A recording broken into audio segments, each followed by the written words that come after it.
Sin más, vamos a proceder a presentar a nuestro invitado de este día, quien nos acompaña de la Comisión de Derechos Humanos de la Ciudad de México. Carlos, buen día. ¿Nos escuchas? ¿Sí me Muchas escuchan? gracias. Sí te escuchamos. ¿Nos Ah, escuchas? perfecto. Sí, sí les escucho bien. Perfecto, Carlos. Te agradezco mucho que nos estés acompañando esta mañana. Si me permites, para dar inicio con esta actividad, voy a dar lectura a tu semblanza. Carlos Pues Jesús gracias. Osnaya Puente es licenciado en Psicología por la Universidad Nacional Autónoma de México. Cuenta con una maestría en Gestión de la Convivencia en la Escuela, Violencia, Derechos Humanos y Cultura de la Paz por la Universidad Pedagógica Nacional. Actualmente es educador en Derechos por parte de la Dirección Ejecutiva de Educación en Derechos Humanos de la Comisión de Derechos Humanos de la Ciudad de México. Previamente fue psicólogo social y educador, así como psicólogo clínico y profesor de carrera de la Facultad de Estudios Superiores FES Iztacala. Pues sin más, Carlos, muchas gracias por acompañarnos. Con gusto te cedemos la palabra. Adelante, bienvenido. Y yo también reitero las enormes disculpas por todas estas fallas técnicas que pues, nos impidieron comenzar puntuales. Solemos destacarnos por nuestra puntualidad y no me jacto de ello, sino me enorgullezco. Pero en esta ocasión sí fue muy complicado y de verdad una enorme disculpa. Espero poder recuperar el tiempo y bueno, pues vamos a comenzar sin más. Gracias. El día de hoy estamos en este taller breve donde vamos a Perdón, se revisar. oye muy mal el audio. ¿Escucha? ¿Mal? Sí se escucha, Carlos, pero se escucha como una interferencia. Me ¿Se escucha una parece que interferencia? Muy entrecortado. ahí se te escucha bien. A ver, me parece que son Estoy acercando tus un poquito más el. audífonos. Ajá. ¿Ya Ahí se mejor? escucha bien, ¿sí? Ah, perfecto, bien. Sí, Ahí, era cosa de acomodarme el audífono y el micrófono. me parece que al hacer movimiento es cuando se escucha la interferencia. ¿Ya se escucha bien? Sí. Perfecto. Trataré de no moverme. De hecho, no estoy en mi lugar ni tengo mis audífonos. Probamos varios aparatos, varios dispositivos y parece ser que con finalmente pudimos lograr la conexión adecuada. Entonces, pues trataré de hacerlo lo mejor posible y sin moverme. Muchas gracias. De cualquier modo, si hay algún tipo de interferencia o algún problema, háganmelo saber para procurar resolverlo de inmediato. Muchas gracias. Bien. Ok, decíamos que entonces tenemos este taller donde revisamos brevemente el tema de diversidad sexual y de género y derechos humanos.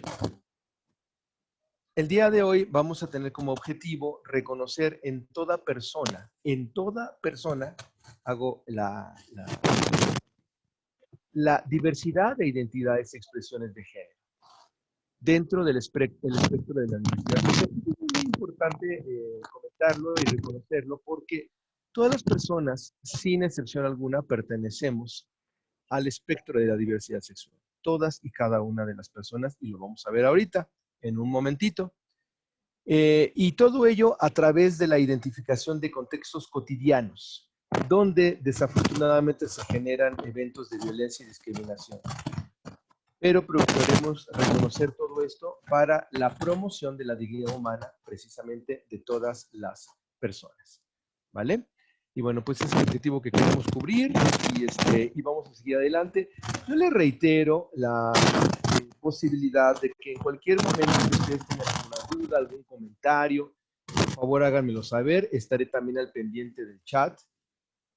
Me parece que tenemos aquí un chat. Bueno, no lo veo.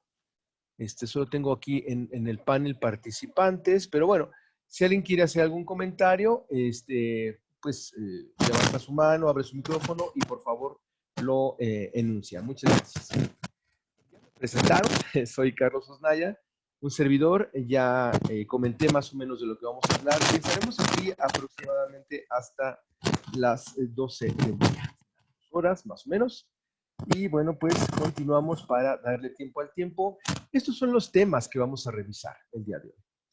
El primer tema es derechos humanos, ¿no? Precisamente como un gran paraguas para entender un poco cuáles son los elementos mínimos básicos en tanto los derechos de todas las personas y su dignidad para poder comprender después pues, todo lo demás que vamos a tener en cuenta. Igualdad y no discriminación, que es un tema también formidable e indispensable. La política de la sexualidad, Eusebio Rubio, algunos conceptos básicos en torno a la sexualidad integral, y después ya aterrizaremos para conocer quiénes son las personas LGBTIQA+. Veremos un poco y de forma breve violencias contra el colectivo de la diversidad sexual. A mí me gusta llamarle colectivo. Hay otras voces que hablan de la comunidad. En mi opinión, pues todavía estamos trabajando bastante para que efectivamente se conforme una comunidad, pero sí constituyen un colectivo. Hablaremos también de interseccionalidad y de buenas prácticas, y al final veremos brevemente un poquitito de la historia de la diversidad sexual en nuestro país del último siglo para acá, ¿vale? Esos serán los temas. Bien, comencemos con los derechos humanos. Los derechos humanos son todas aquellas condiciones básicas que necesitan las personas, toda persona, para vivir con dignidad en un ambiente de paz. Es decir, ¿qué necesita toda persona para que pueda vivir en paz, para que pueda vivir dignamente, para que pueda vivir plenamente? Todas esas necesidades son precisamente nuestros derechos, y estos derechos están consagrados originalmente en la Declaración Universal de los Derechos Humanos por el año 1940, 10 de diciembre, y la Declaración Universal de los Derechos Humanos, el máximo y primer instrumento universal, donde 30 derechos fueron consagrados, y a partir de ahí continúa este desarrollo de derechos, esta evolución de los derechos humanos. Entre otras características, los derechos humanos son irrenunciables, imprescriptibles, indivisibles y universales. Y esto lo podemos encontrar precisamente en la Constitución Política de los Estados Unidos Mexicanos, en el primer capítulo, en el primer artículo de la Constitución.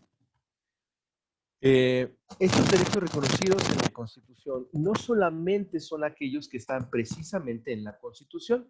La Constitución también nos advierte que va a reconocer todos los derechos humanos que están constituidos, que están desarrollados, que están explicados y que pertenecen o que están insertos en todos los tratados e instrumentos internacionales en torno a derechos humanos firmados y ratificados por el Estado. Son más de 200. Entonces, nuestra Constitución no es ya, digamos, la suprema ley del país. No somos supraconstitucionales, sino que está por un lado la Constitución y paralelamente están los tratados internacionales en materia de derechos humanos. Y bueno, esto es muy interesante porque abre un abanico enorme de posibilidades para poder comprender todo lo que abarca el discurso de los derechos humanos en términos de ley en nuestro país. Algo muy importante que va de la mano con los derechos humanos es que la dignidad humana es el valor supremo, simbólico y filosófico que tenemos todas las personas, y de forma idéntica. Todas las personas tenemos una idéntica dignidad humana, que es lo que registrábamos en la lámina pasada, y esta dignidad tiene que ser reconocida también en todas las demás personas. Para ello requerimos esta otra idea que es fundamental, que va de la mano y que va en alguna medida a, digamos, a sumarse a la idea de dignidad humana, que es la otredad. La otredad es esa capacidad de mirar a las personas como un prójimo. Recordemos la etimología de la palabra. Prójimo significa próximo, pero no se habla de proximidad específicamente física. Habla de una proximidad en tanto que un ser humano es próximo a cualquier otro ser humano, porque pertenecemos a una misma especie, porque nuestra dignidad es idéntica, porque hemos venido desarrollándonos desde los tiempos inmemoriales a través de la socialización, de muchas instancias que dan cuenta de la historia de la humanidad y que nos unifican como una sola humanidad. Por lo tanto, esa otredad vamos a entenderla como el hecho de que yo reconozca la dignidad humana en toda persona. Si la conozco y está cercana a mí, qué bueno. Si no la conozco y está lejana, también. ¿Sale? En todo momento histórico y en todo lugar del planeta. Bueno, Esa dignidad entonces es algo que significa que es idéntico en otra persona como idéntica también es en la otra. Por ahí había una voz que estaba, digamos, queriendo comentar algo. Si es que quieres comentar, compañera, algo, con muchísimo gusto te escuchamos. Si no, pues seguimos adelante. La otra edad también nos permite descosificar a las personas y devolverles su valor más humano, cultural y profundo. La humanidad ha habido muchísimas circunstancias, muchísimos elementos donde a los seres humanos se les ha convertido en objetos. Tuvimos una gran Y la verdad es que donde precisamente la época de la esclavitud que hasta hace mucho tiempo terminó, dio cuenta de esa identidad tan terrible que había. Los humanos se podían comprar, se podían vender, a los esclavos se les podía hacer absolutamente cualquier cosa porque eran objetos, no eran seres humanos. Fray Bartolomé de las Casas reconoce históricamente a los indígenas como personas con alma y por lo tanto con humanidad. Ojo, pero no fue así con las personas afromexicanas. Afortunadamente, hasta hace un poquito tiempo, en términos legales, se les ha dado ese reconocimiento y esa visibilidad. Fíjense qué terrible, ¿no? Esa autoridad extraviada en muchos lugares, extraviada en historias. perdón, sigue muy mal el audio. Sigue muy mal el audio. A ver, ahora así, me acomodo un poquito más. ¿Está mejor así el audio? Sí, ¿Ya? gracias. Mejor. No, gracias a ti. Muchas gracias, compañera. Me parece que Delia o no sé, alguien estaba... bueno, sí, quien haya sido, pero- perdón, es que no te ubico, pero te se agradezco el escucha bien, comentario. no se puede dar continuidad. Bueno. ¿Sí? ¿Sí se escucha, perdón? Ah, Hay una voz por ahí, pero no sé si me está comentando a mí algo. Sí, de Bueno, repente se escucha y de repente no, se oye cortado. ok, a ver, ¿está mejor así? Sí, pero en algún momento empieza a escucharse interferencia. Si gustas, Ok, vamos diciendo. ok, muy bien. Bueno, voy a tratar de no moverme para que se escuche mejor. Espero que así se escuche un poquito mejor. ¿Está mejor así? Sí, está mejor así, además de que está como una interferencia de una persona que está en llamada. Ah, ok. Pero no tengo yo noticia ni conocimiento de esa persona. No sé si es alguien de las personas que están conectadas. Ajá. A ver, vamos a ver. Voy a abrir los participantes. Está el micrófono de Almadelia. No sé si tú eres Almadelia, la que estabas hablando ahorita. Está abierto. Ajá. Bueno, intentaré cerrar el micrófono de Almadelia. Ah, ya está cerrado, aparentemente. Ya. Perfecto. Bueno, pues vamos a continuar entonces. Muchas gracias. Entonces, decía yo que en la otra edad es algo en lo que la humanidad necesita continuar trabajando. El reconocimiento de la dignidad y de los derechos en todas las personas.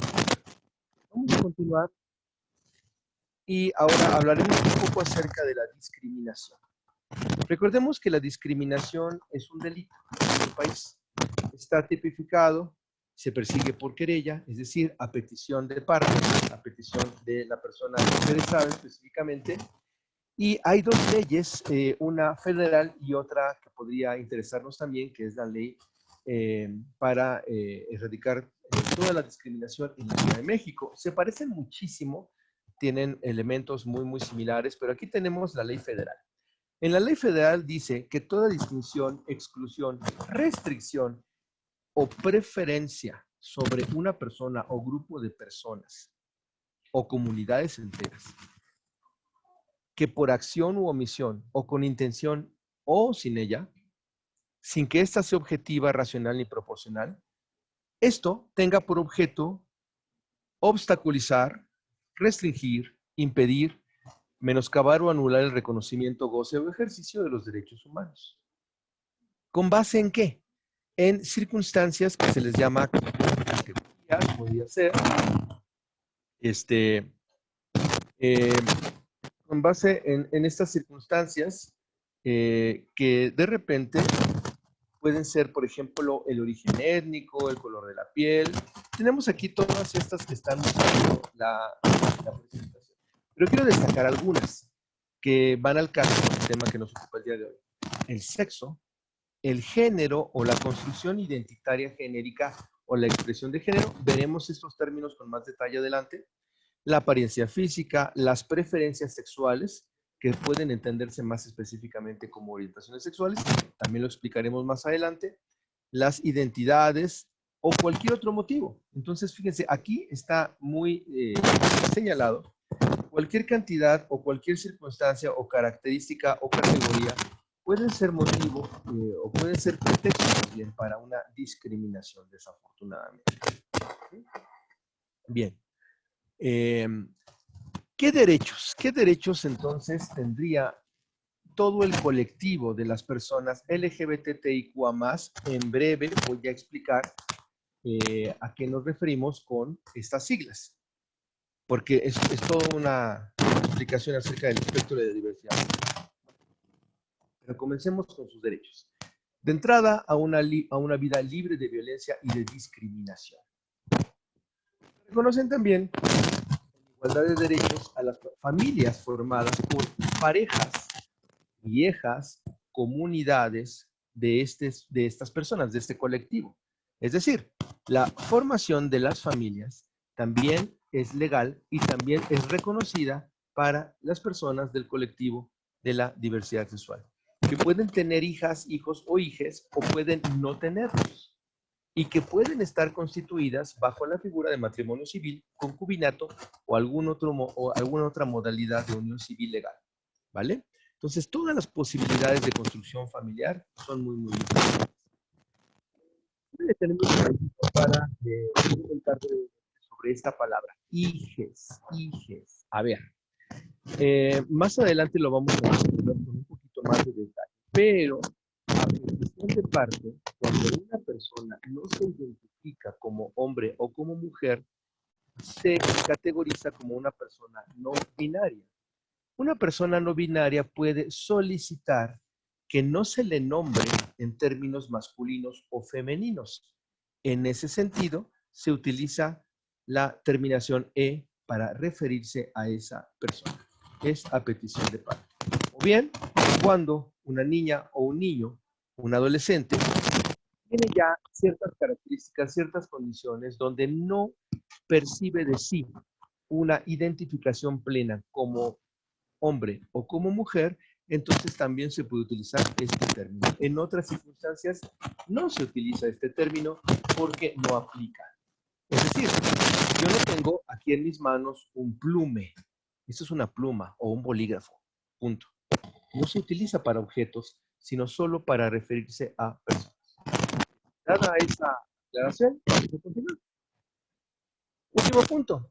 Todas las autoridades atenderán y erradicarán conductas y actitudes de exclusión o discriminación por orientación sexual, preferencia sexual, identidad de género, expresión de género o cualquier otro tipo de características dentro del universo de la diversidad sexual. Estas son algunos de los derechos específicos de las personas que pertenecen al colectivo de la diversidad sexual. Y aquí tenemos ahora algunos conceptos. Me gustaría preguntarles si vamos bien, si se escucha bien, ¿sí? Solamente si alguien quisiera hacer el comentario breve. Bueno, o si no, daré por sentado que estamos escuchando bien y que entonces podemos continuar. No se escucha bien. ¿No se escucha bien? A ver, No. a ver qué tal así. Se entrecorta en las palabras. Cuando se mueve un poquito A ver, de esta forma me hacia estoy adelante. acercando un poco más el micrófono. ¿Se escucha mejor así?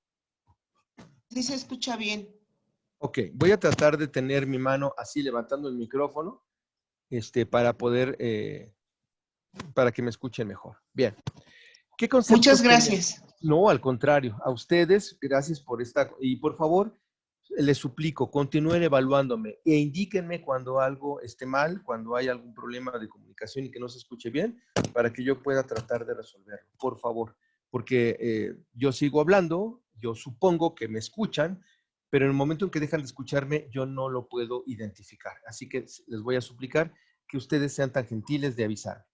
Bien, entonces Ok. decíamos, algunos conceptos básicos en torno al gran universo de la sexualidad.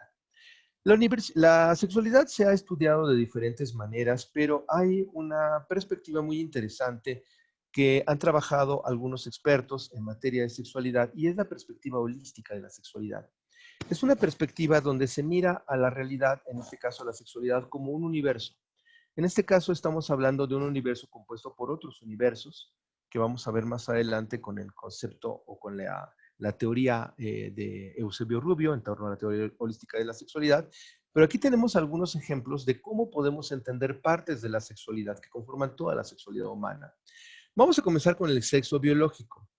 El sexo biológico es, digamos, como el paquete de nacimiento que toda persona traemos y que desarrollamos desde el desarrollo fetal, del desarrollo uterino, y nacemos con ese paquete, digámoslo así, ¿no? Es natural. Esto sí es absolutamente natural y biológico. Estamos hablando de 4 tipos de sexo. El primero es el sexo cromosomático. El sexo cromosomático es el hecho de que las personas podamos nacer en su mayoría con cromosomas XX y somos varones, o somos hombres, o, mujeres, XX, mujeres, o bien XY, hombres. La Y es un cromosoma que ha evolucionado a partir de una antigua X que perdió, digamos, una partecita de su cuerpo cromosomático y cuando se ve bajo un microscopio electrónico simula una letra X o simula una letra Y, por eso se les denomina de esa forma. Bien, entonces en el sexo cromosomático esto ocurre en el momento de la fecundación de los gametos, ¿sí? Nos quedamos con cromosoma XX o cromosoma XY. Esto ocurre en la mayoría de las ocasiones, insisto. Luego viene el sexo hormonal. El sexo hormonal es aquel en el cual la inmensa mayoría de las mujeres desarrolla más progesterona y la inmensa mayoría de los hombres desarrollamos más testosterona. Luego vendría el sexo gonadal. En el sexo gonadal encontramos que en las mujeres están los ovarios y en los hombres los testículos. Finalmente, los genitales. El sexo genital en las mujeres es la vulva, genitales externos estoy hablando, y en los hombres el pene y el escroto con testículos visibles. Bueno, ahora bien, esta es una visión binárica del sexo biológico. Existe también la posibilidad, y esto también es natural, de personas que nazcan con una condición que se les denomina de intersexualidad. Es decir, cromosomas que pueden no ser XX o XY, sino XXX, XYY, X0X, etc. Hormonas no diferenciadas, gonadalmente puede haber personas que tengan tanto ovarios como testículos o no tenerlos, y genitalmente puede haber genitales ambiguos, genitales dobles o genitales no existentes. Entonces existen estas variantes biológicas que también son naturales y que se presentan en un porcentaje de aproximadamente un 2% de la población mundial, pero existen. Ahora bien, el sexo biológico es este. Cuando nace una persona, alguien con autoridad, de inmediato establece a partir de su autoridad, en el momento del nacimiento, llámese el médico, la enfermera, la partera, la abuela, la comadrona, quien sea, a partir de ese momento, establece con su autoridad la oportunidad de nombrar a la persona recién nacida. Y se nombra a la persona recién nacida con base en la apariencia de sus genitales. Por lo tanto, ocurre aquí algo que se le denomina sexo de asignación o sexo social. El sexo social es aquella designación sexual que nos dieron a cada persona cuando nacimos.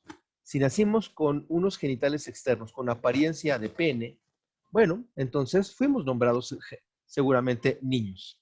Si lo que se mostraba aparentemente en la anatomía de los genitales externos tenía una apariencia de vulva, entonces seguramente fuimos nombradas niñas. Este sexo no es natural, es social y es a partir de la interpretación de la persona que mira de la persona con autoridad que asiste al parto y que mira a la persona que nace recién. Bueno, ahora bien, continuamos. El género es una construcción sociocultural que ha existido durante toda la historia de la humanidad en cada una de las sociedades. El género es una construcción social. Y el género también indica socialmente qué se espera y qué se demanda de hombres o de mujeres a partir de sus genitales en términos de lo social. ¿Sí me explico? Entonces, el género no es algo natural, el género es una construcción social. Genéricamente, por ejemplo, o en términos de género, hace 100 años, las mujeres difícilmente se hubieran atrevido a utilizar un pantalón como prenda de vestir. Actualmente eso es algo completamente natural, completamente naturalizado y normalizado, porque el género también evoluciona con la sociedad. Bien, después vamos a tener el concepto de la identidad de género.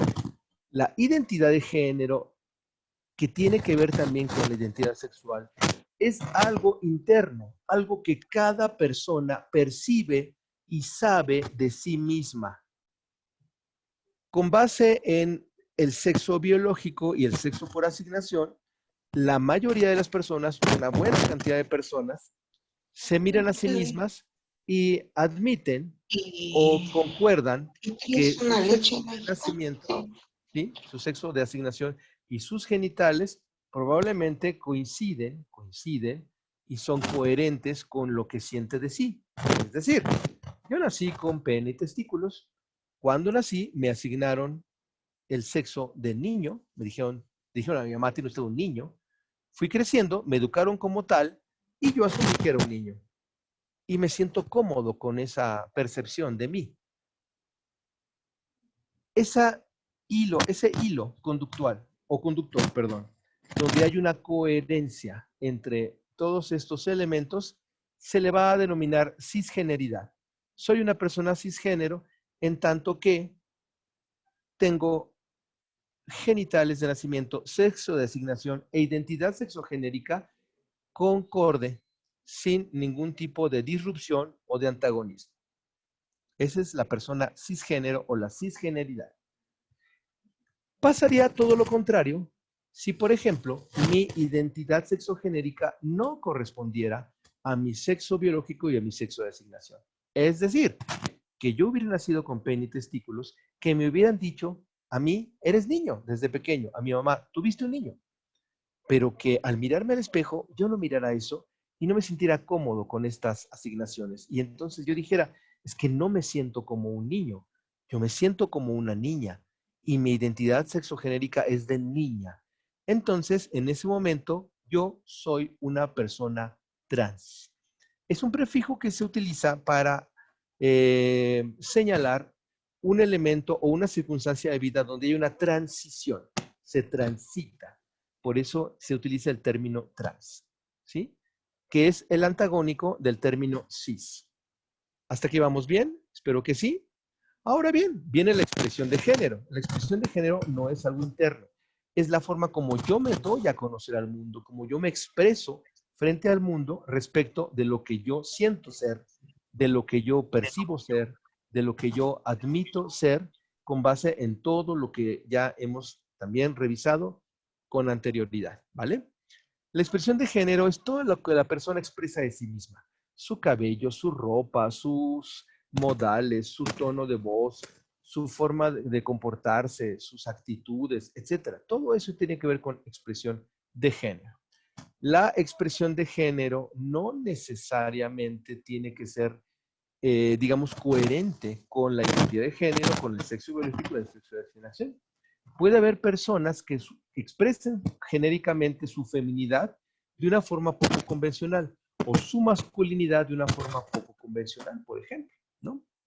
Y finalmente, en el último punto, tenemos la orientación sexual. La orientación sexual es permite conocer y reconocer en cada persona hacia dónde se dirige el objeto del afecto o bien el objeto del deseo, o ambas cosas. Ajá.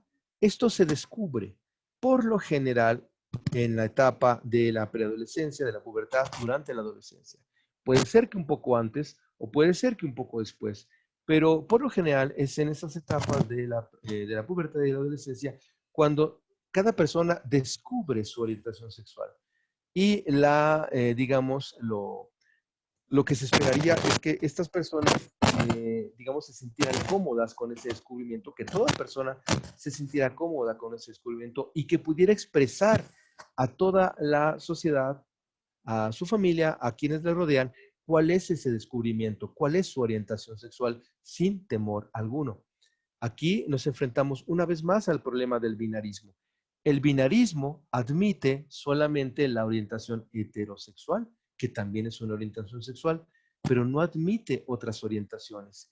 Y otras orientaciones son igualmente válidas que la heterosexualidad, ¿sale? Entonces, vamos a tenerlo muy, muy en cuenta. Bueno, y esto vamos a explicarlo un poquito con más detalle más adelante. Veamos ahora la teoría holística de la sexualidad.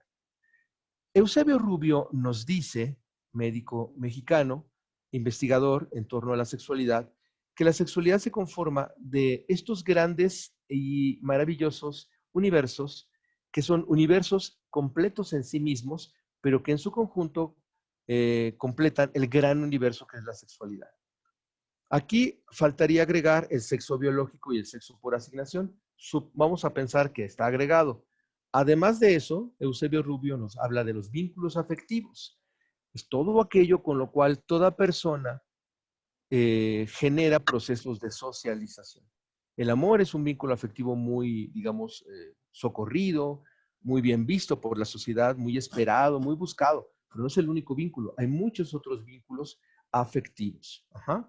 Es cualquier forma de tener contacto con esa otredad, con quienes nos rodean, de todo tipo de maneras. El erotismo es otro universo de la sexualidad, dice Eusebio Rubio. Y básicamente el erotismo se refiere a todo aquello que sensorialmente nos es agradable. Todo aquello que en términos de sentidos, de lo sensorial, nos es gratificante.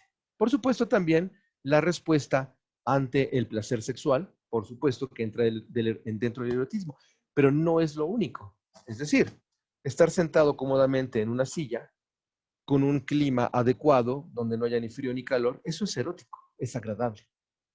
Por poner un ejemplo, tener agua a la mano para hidratarme si se me seca la boca, también es un evento erótico. Bien. Luego seguimos con la reproductividad. La reproductividad, dice Eusebio Rubio, no se limita únicamente a la capacidad de procrear hijos o hijas, sino también a la capacidad de trascender en todos los ámbitos de la naturaleza humana. Es decir, las personas que estudian la ciencia, deportistas de alto nivel, grandes artistas, literatos, personas que se dedican al trabajo con otras personas, organizaciones de apoyo, de acompañamiento a comunidades, son niveles y formas de reproductividad de la naturaleza humana, de las vivencias humanas y de los derechos humanos. Finalmente, el género, que ya lo revisamos, que es una construcción sociocultural, sociohistórica, en relación a todo lo que se espera y se demanda de hombres y mujeres a lo largo de la historia en diferentes sociedades. Bueno, ahora bien, ¿quiénes son las personas LGBTIQA+? ¿Quiénes son? ¿Quiénes son estas personas? Bueno, son personas con diferentes orientaciones sexuales, no heteronormadas, ya hablamos de la heterosexualidad, que pueden tener identidades y o expresiones de género diversas, no normativas, no convencionales, y cuyos cuerpos pueden variar del estándar corporal femenino clásico, del estándar corporal femenino tradicional, digámoslo así. Estas son las personas del colectivo LGBTIQA+. Bueno, y ahora vamos a ver quiénes son. Vamos a ir desmenuzando este colectivo con las láminas siguientes. Aquí tenemos pues unos datos muy interesantes que nos pueden dar cuenta se hicieron el año pasado, por eso todavía tienen el logo del 30 aniversario de la comisión. Precisamente es cuando estrenamos este material, ¿sí? Y bueno, empezamos con algunos términos del espectro de la diversidad LGB. Corresponde a 3 orientaciones sexuales. El lesbianismo, que es la orientación sexual donde implica que una mujer sienta atracción erótica o afectiva, o ambas, por otra mujer. La gaysidad u homosexualidad, pero hablando específicamente de hombres, se utiliza la palabra gay, que significa alegre, precisamente, ajá. Y son hombres que tienen atracción erótica y o afectiva por otros hombres. Por otro lado está la bisexualidad, que es una orientación sexual en la que todas las personas estén atraídas, puede ser erótica o afectivamente, tanto por hombres o como por mujeres. La bisexualidad no es un punto medio entre la homosexualidad y la heterosexualidad. La bisexualidad no es una especie de etapa donde la gente está confundida y no sabe si va a ser gay o si va a ser hetero. No, es una orientación sexual específica y muy clara, muy definida. Las personas con esta orientación sexual pueden vivir periodos de su vida con parejas de su mismo sexo y otros periodos de su vida con parejas de sexo contrario a su sexo género. Y así está bien, así lo establecen. O pueden vincular o pueden establecer, digamos, ambas posibilidades. Eso lo decide cada persona. Muy bien. Vamos a continuar. Luego siguen las 3 T's. TTT. Esas T's son o hablan acerca de características, condiciones, expresiones, identidades de género que son distintas y se separan de la cisgeneridad que ya la hemos explicado. Vamos a explicar. La transgeneridad, una T es transgénero, son personas que adecúan su apariencia física y su comportamiento al sexo género contrario al de su sexo de nacimiento. Las personas transexuales, además de lo anterior, pueden transformar sus cuerpos, cualquier parte de su cuerpo, mediante intervenciones que pueden ser quirúrgicas, que pueden ser estéticas, que pueden ser cosméticas, mediante tratamientos hormonales, todos o algunos de ellos. Finalmente, las personas transvestis son personas que se visten y se comportan de acuerdo al sexo género elegido, que puede ser diferente al propio. Y esto puede ser artístico, puede ser solo por trabajo, solo por gusto, solo porque van a una fiesta de disfraces o porque cotidianamente así viven su vida. ¿Sí me explico? Pero son personas que tienen esas características. Luego viene la letra I de intersexualidad. La intersexualidad es una condición biológica que ya explicamos hace rato. Es una variación en órganos genitales, niveles hormonales, características que se forman durante la gestación que pueden tener también impacto en lo cromosomático, por supuesto, donde no hay un ajuste específico entre lo estrictamente, digamos, esperado de genitales internos o externos, o de cromosomas o de niveles hormonales, ¿vale? Son personas que constituyen aproximadamente, dice la Organización Mundial de la Salud, como aquí nos explica la lámina, un 1.7 de la población mundial. Son personas intersex. Luego sigue la condición, la Q, que es la condición de queer, que es manifestar una identidad y una expresión de género en la que no se identifica la cisgeneridad, no se identifican con el sexo nacer. Puede ser que sean personas que se identifican como personas no binarias, como personas de género fluido, como personas bigénero, como personas agénero, es decir, sin un género definido, o con un tercer, cuarto o quinto género que las personas construyen para sí mismas. Eso es lo queer. La palabra significa extravagante, extraño, exultante. Eso sería lo queer. Y estoy seguro que todas las personas tenemos algún detalle queer en nuestras características de temperamento, en nuestras conductas, en nuestras actitudes, en nuestras expresiones. Seguramente podemos encontrarnos esa fase queer que quizás todos tengamos. Luego viene otra orientación sexual, la letra A, que es asexualidad. La asexualidad es otra orientación sexual en donde ocurre algo muy interesante. No hay necesariamente una atracción erótica o sexual por otras personas. pero sí puede haber relaciones afectivas e incluso hasta románticas con otras personas, o no. Existe la sexualidad romántica y la sexualidad aromántica, sin esa necesidad o capacidad de generar procesos de romanticismo. ¿Sí me explico? Se calcula que más o menos 1% de la población mundial es asexual. Existen estas personas y es una orientación sexual específica. Así es. Y finalmente, el signo de más, que habla de una cantidad tremenda de otras identidades, otras expresiones, otras construcciones, como por ejemplo la pansexualidad. Una persona que se siente atraída emocional, sentimentalmente hacia cualquier persona, cualquier tipo de persona, potencialmente, independientemente de su sexo, género, de sus identidades, de sus expresiones, de lo que sea, cualquier persona puede serle atractiva a una persona pansexual. Personas, ya decía yo, de género fluido, que pertenecen o que no se identifican con una sola identidad de género y que pueden fluctuar, que pueden transitar entre un género y otro en todo a lo largo de su vida. O personas no binarias, que no se identifican con el género asignado al nacer, sino con una posición fija de género distinta a la de hombre o la de mujer. Pueden ser personas que se digan no soy hombre ni soy mujer, soy no binario, o que simultáneamente se digan soy a la vez hombre y a la vez mujer, por ejemplo, ¿no? En fin, como se dan cuenta, hay una diversidad inmensa de posibilidades. Y por supuesto, que la heterosexualidad como orientación sexual también está dentro del espectro de la diversidad sexual, pero no está claramente especificada porque ha sido históricamente la aceptada, la, digamos, la validada por la inmensa mayoría de las sociedades, al menos en Occidente.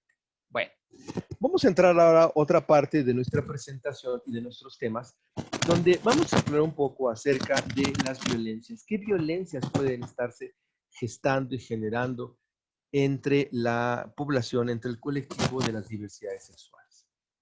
Me gustaría, antes de continuar, volver a preguntar si se escucha bien.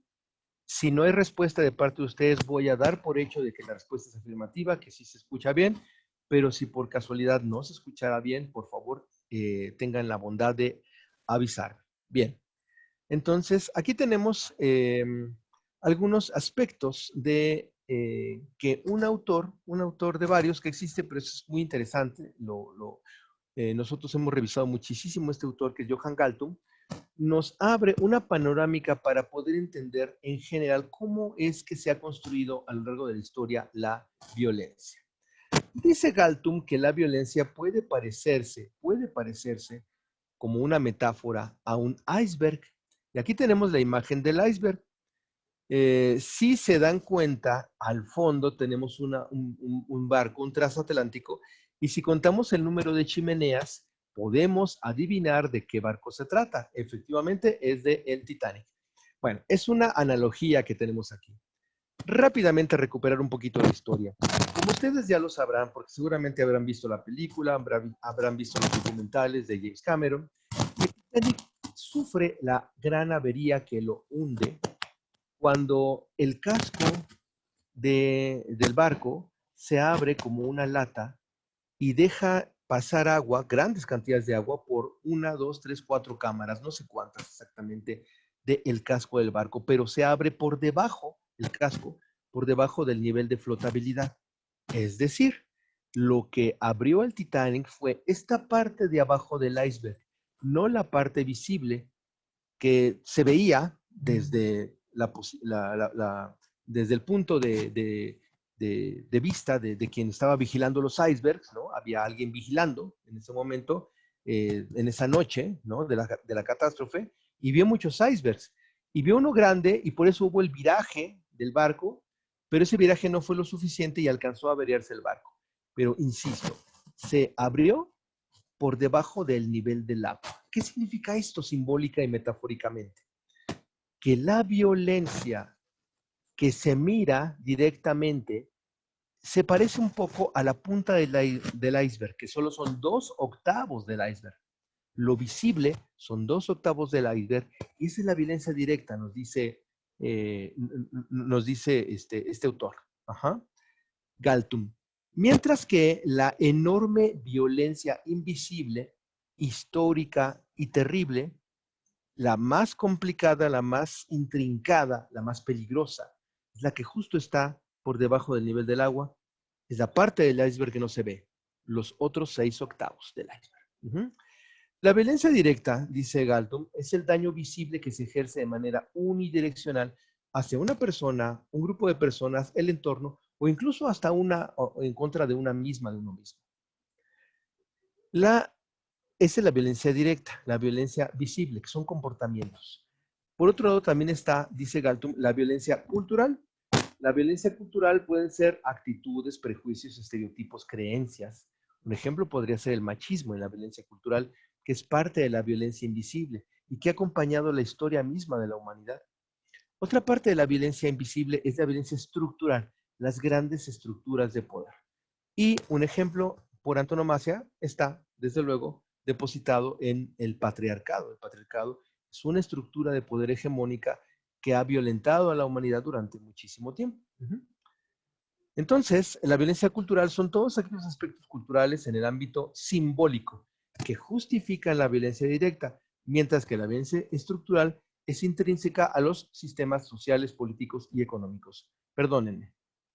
A ver, ahí está. Disculpen, moví un poco el ratón.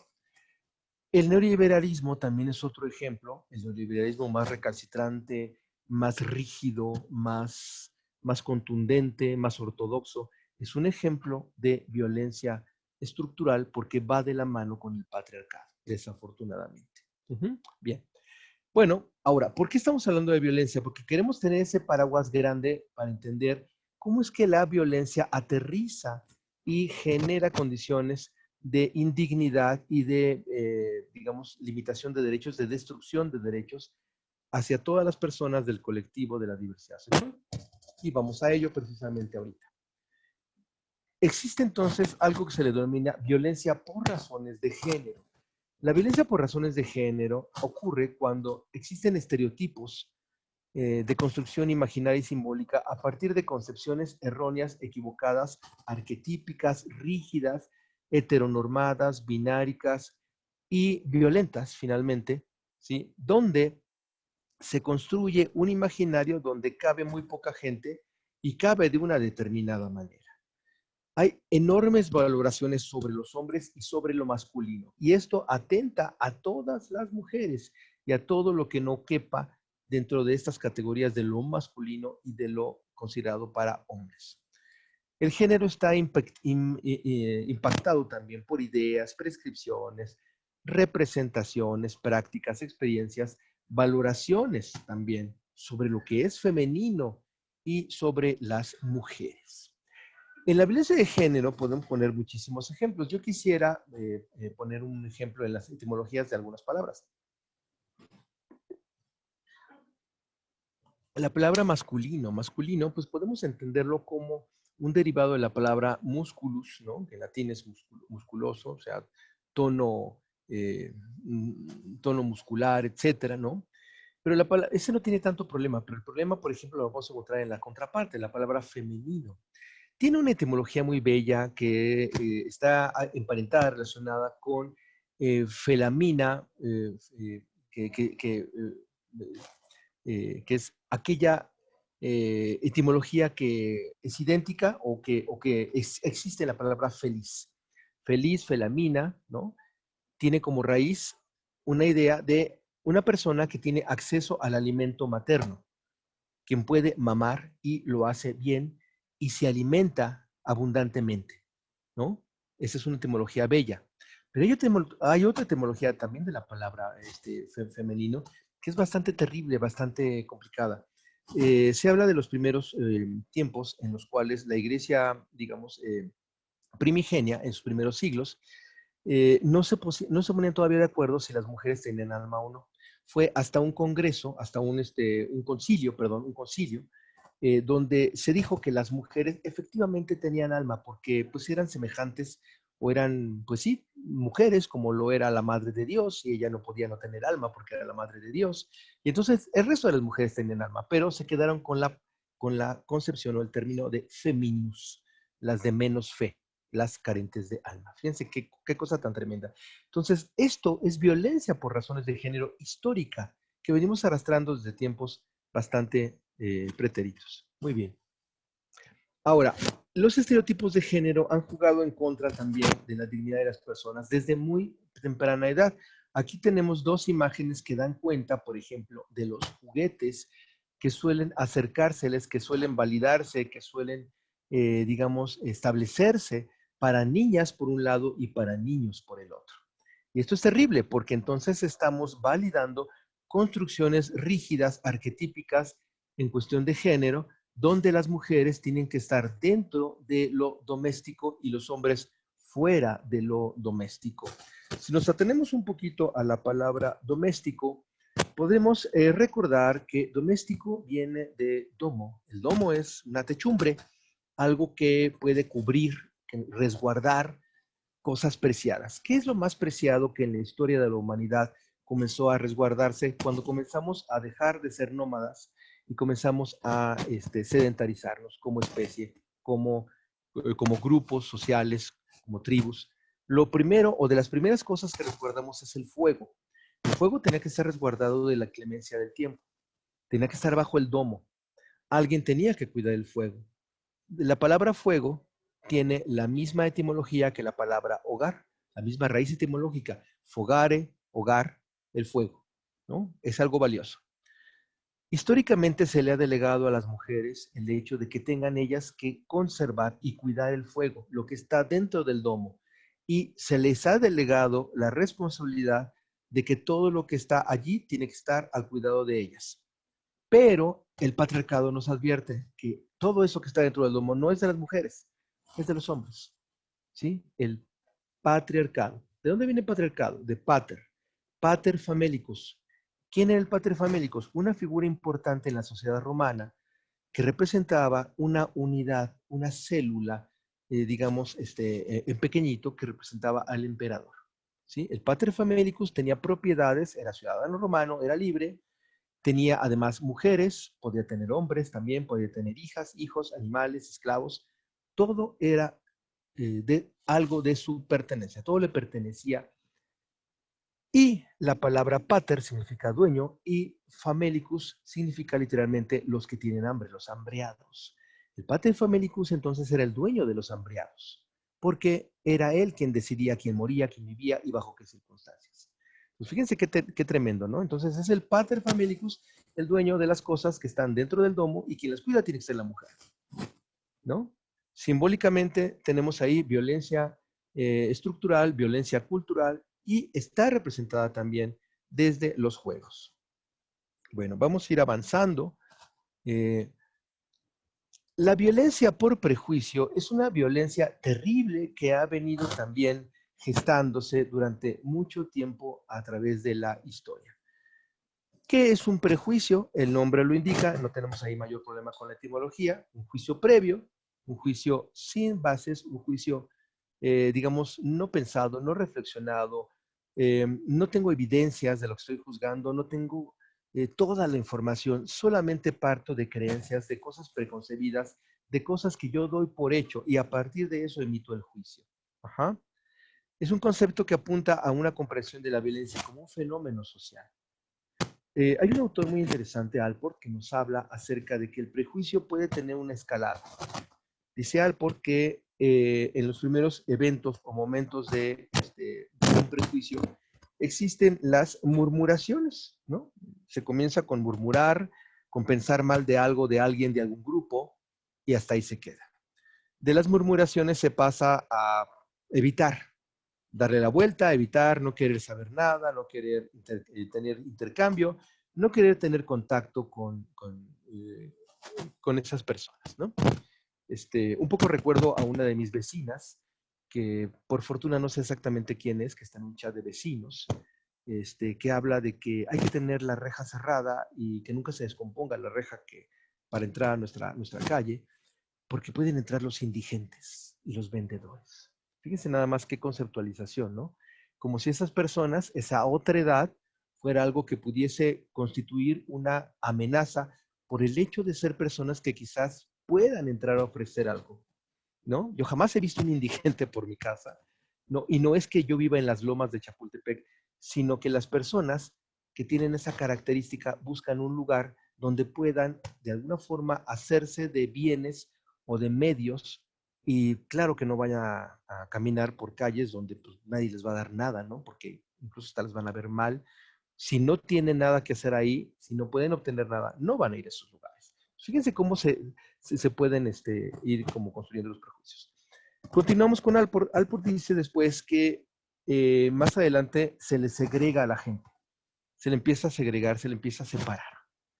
Que lo que sigue puede ser comentarios violentos, palabras ofensivas, incluso empujones o circunstancias donde la violencia empieza a crecer, a crecer, a crecer.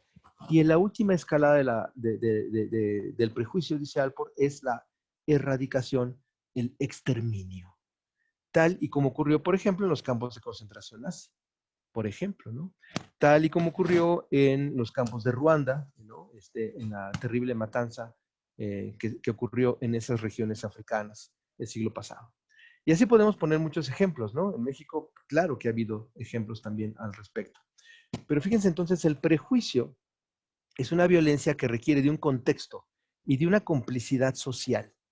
Porque para que yo genere un prejuicio, tengo que enlazarme con otras personas que tengan prejuicios similares al mío y alimentar con ello mi propio prejuicio. Esta violencia se dirige entonces a grupos sociales específicos y tiene un impacto simbólico, pero bastante terrible en estos grupos. Vamos a continuar. Entonces, decíamos en torno a esto que se dirige hacia personas o grupos sociales específicos, tales como personas LGBTIQA+, ya explicamos los significados de las siglas del espectro de la diversidad sexual. Requiere el prejuicio de un contexto y de una complicidad social. Eso es también muy, muy, muy importante, ¿no? Tiene un impacto social simbólico que puede trascender a través de generaciones y puede quedar como una impronta, como un estigma. Acuérdense, estigma es marca, una marca simbólica, una marca psicológica, social en personas o grupos de personas. Y muchas manifiestan que esta violencia está basada en el deseo de perpetrar la posibilidad de castigar o borrar identidades, comportamientos o cuerpos que no son heteronormados, que no son, digamos, validados por un binarismo o por ciertas características o voces o posturas, ¿no? Actitudes, ¿no? Posicionamientos de ciertas sociedades o de ciertos, digamos, grupos de la sociedad en general, ¿vale? Bueno, espero que sigamos en contacto, que se siga escuchando, ¿sí? Estoy haciendo el mejor esfuerzo por tener el micrófono aquí, con mi mano cerca, para que continuemos escuchando. Y bueno, vamos a continuar. Insisto, antes de continuar, si alguien tiene alguna pregunta, alguna duda, quiere, digamos, hacer algún agregado, pues con mucho gusto podemos hacerlo, podemos detenernos un momento. Bueno. Hablemos un poco acerca de la discriminación de niñez y adolescencia trans en el ámbito escolar. Bueno, en la comisión, como en muchas otras instituciones, ya estamos, en términos generales, hablando de niñas, niños, niñes, no niñez, fíjense cómo lo pronuncio, niñez y adolescencias. ¿Por qué? Porque es muy claro que la construcción de las identidades y de las expresiones transgenéricas no ocurren a partir de que yo tengo 18 años cumplidos con un día. Y como por arte de magia, adultamente ya empiezo a constituir esas identidades o esas expresiones. No, esto ocurre desde muy tempranas edades. Por lo tanto, se tiene que visibilizar a la niñez trans. Eso es algo sumamente importante y darle sus espacios y reconocerles y brindarles todo lo que es adecuado para su desarrollo.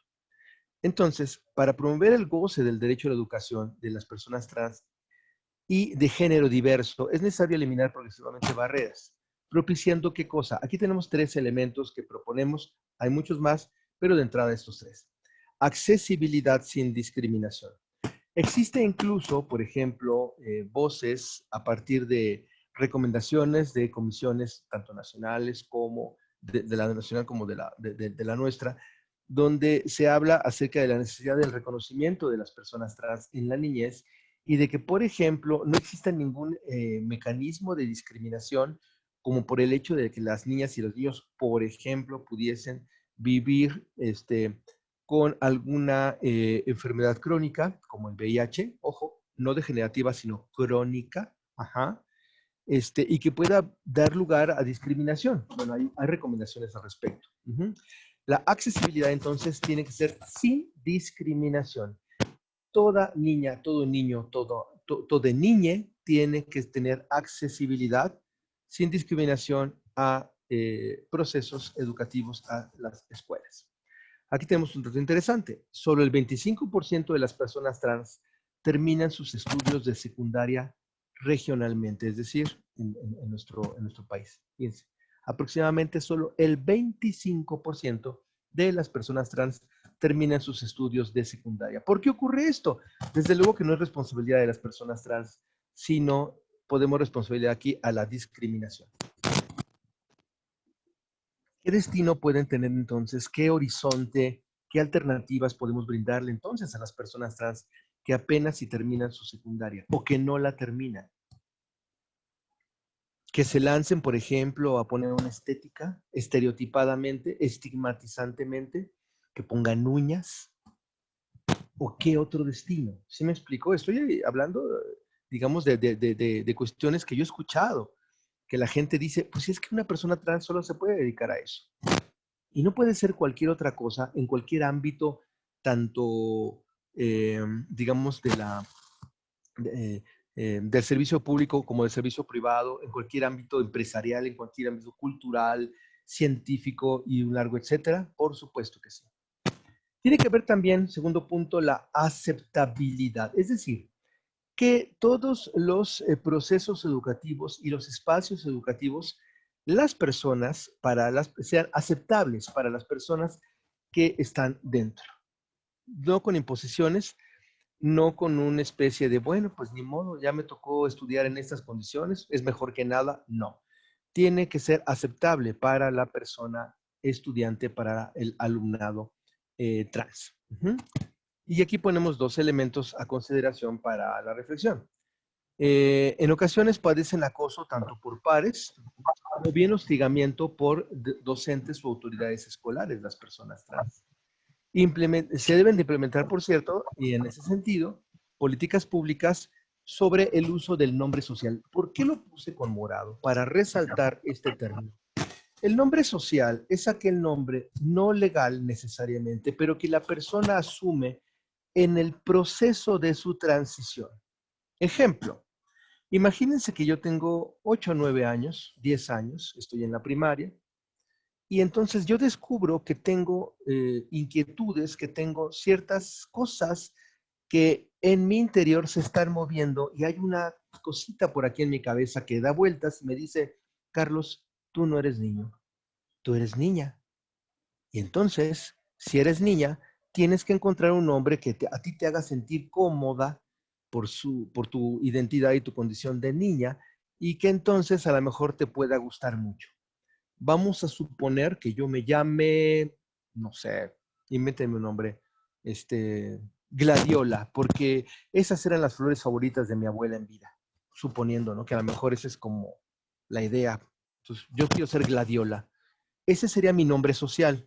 Oye, pero fíjate, Carlos, que en tu acta de nacimiento dice que te llamas Carlos. Pues sí, eso dice mi acta. Pero como yo soy una persona en transición, tengo derecho a un nombre social y a nombrarme como yo necesite nombrarme y a que las personas reconozcan mi nombre social y me nombren de esa forma. Habrá un momento en un futuro donde legalmente pueda hacer el cambio, digamos, en mi acta de nacimiento de nombre. Ya existe esa posibilidad legal en la Ciudad de México, al menos. Ajá. Pero por lo pronto quiero que me llamen Gladiola y soy niña. ¿Sí me explico? Entonces, eso es muy, muy importante. A ver, tiene que desarrollarse políticas públicas para fomentar el uso del nombre social. Bien. Y finalmente, adaptabilidad de la educación. ¿Sí? Que la educación se adapte a las condiciones, a las realidades, que rompa el binarismo heteronormado y que finalmente pueda trascender a poder visibilizar e incluir a personas de todo tipo, personas diversas. Ejemplos que podemos aplicar para generar crítica o discusión. Falta de reconocimiento de la identidad de género, no se les reconoce a niñas y niños, niñas.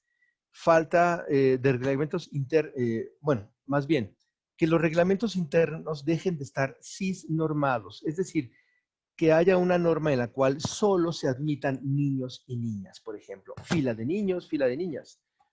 En mi opinión, los niños tendrían que formarse en la fila que les pegara la gana y donde se sintieran más cómodas, más cómodos o más cómodos, como cada quien guste, ¿sí? Porque no abona a la disciplina, sí abona a la discriminación, en cambio, cuando existen reglamentos internos rígidos, cisnormados. Y finalmente, falta de interacciones sanitarias acordes a la propia identidad de género. Deberíamos de acostumbrarnos, como ya ocurre en otros países que nos pueden parecer de primer mundo y que nos pueden parecer formidables y un ejemplo a seguir, como varios países europeos, varias ciudades en Estados Unidos, en otros lugares, donde los baños son neutros. Solo vas al baño y ya, punto, vas al baño. Ese es el baño. ¿Para quién es el baño? Para personas. ¿Eres persona? Sí. Entonces puedes entrar al baño. No importa quién. Existen ya algunas universidades con baños neutros o con baños accesibles en ese sentido. Podríamos empezar a implementarlo quizá desde las primarias. Muy bien, vamos a continuar. Todo esto, entonces, puede generar violencia específicamente contra personas del colectivo de la diversidad sexual. Y a una violencia muy particular contra estas personas se le llama transfobia. Acuérdense, las fobias son miedos irracionales que pueden generar violencia.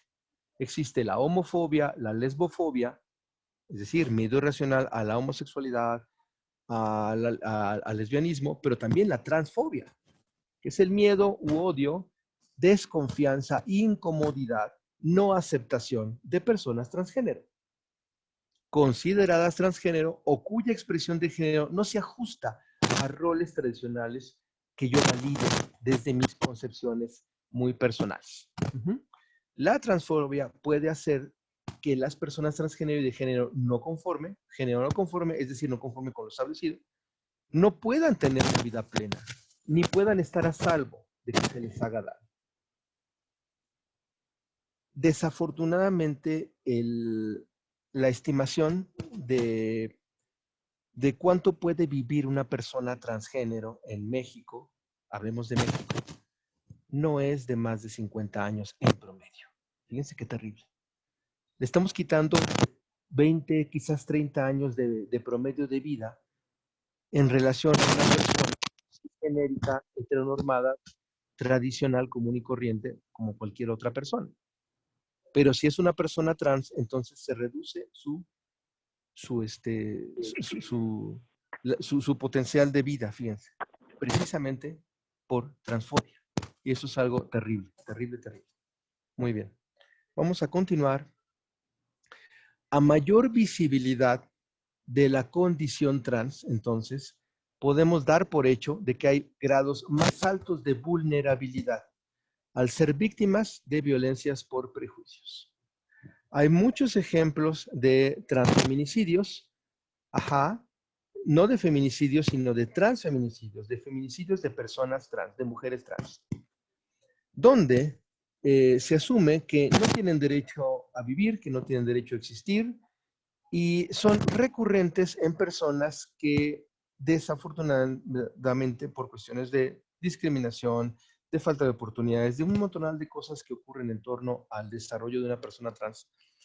Muchas de estas personas se dedican al sexo servicio. Bueno, es extremadamente común que en estos espacios de sexo servicio las personas trans sean incluso hasta más vulnerables y más, digamos, violentadas que las mujeres cis, que también pudiesen estar dedicadas a esta actividad, ¿no? Desafortunadamente.